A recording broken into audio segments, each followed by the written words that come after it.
In Rochester, New York, a community that was once a hotspot for Latino culture has now become a battleground in the fight against the growing opioid epidemic.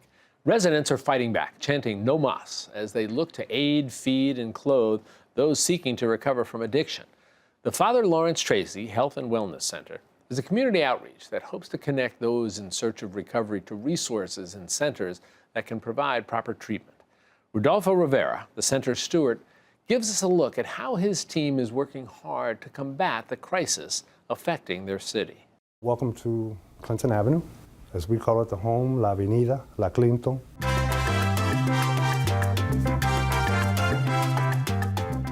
This is the main artery of the Latino community in Rochester. About 70% of the Latin community in Rochester is of Puerto Rican origin, many of them who came from the island.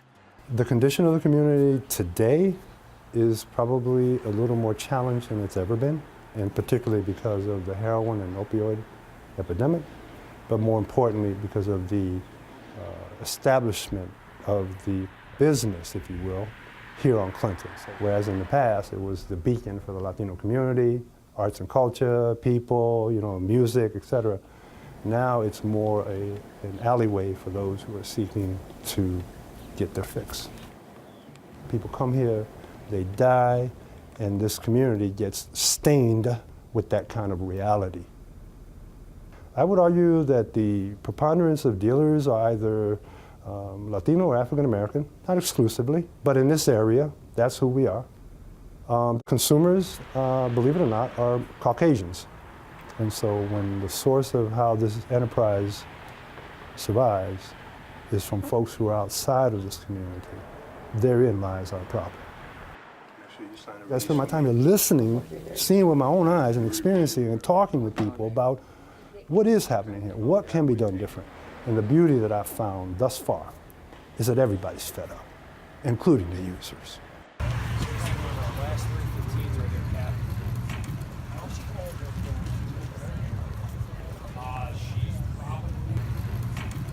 We're out here walking in the neighborhood to improve quality of life for residents who live here.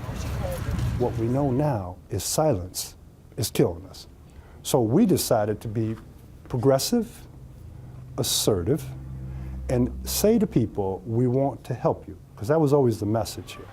But as it is constituted, as it is going on, no más cannot be a condition that we're going to accept. No más. Ya es hora que la gente entienda que nosotros somos responsables por este pueblo. What we're saying now is no más means you want help, we're going to get it to you. You want to change your ways, we're going to help you with that. However, until you get there, let us come to a new agreement on how we might coexist on this avenue. And the first thing we're saying is have respect for yourself and respect for others, because we respect you and we're here to support you. That's good, bro. If they can't... You make me happy when you do that, bro. We're a grassroots program, okay? And when we say grassroots, meaning we don't really have a budget. We have some money, okay, that is helping us pay the rent month to month. But here's the deal. We're going to make this thing work. And the reason it's going to work is because it's truly a bottoms-up effort.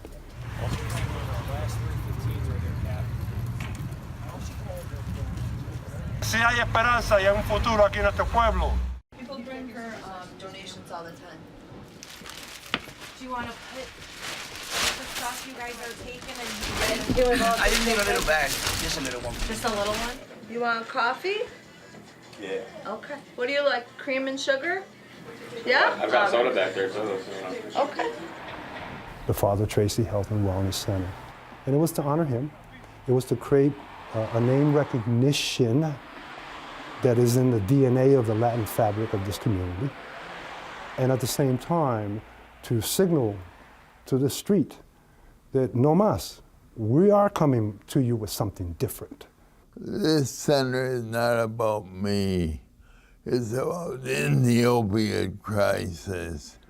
I think I heard somebody describe our society as being sick today. And so maybe it's a reflection, not just on the individual using opiates, but why there's something amiss in our community that calls attention to the fact there's a sickness here. It's a social disease, and we need to unite all our forces together to address it. I've asked them not to do any more drug sales out front. If I wasn't ready to get sober when I needed it to, I wouldn't have. Generally, we coexist with the folks we're trying to reach. So life on Clinton really starts about 1 o'clock in the afternoon, you know what I mean, for the ones we're trying to reach. And so we're open, doors open, we sit here, we engage them, we talk to them, we feed them, we connect them with resources that they need. And above all things, we try to give them a sanctuary, a safe place. She suggested that we call this number and ask for the detox. Do you guys have any beds available? What was it that you were trying to detox from?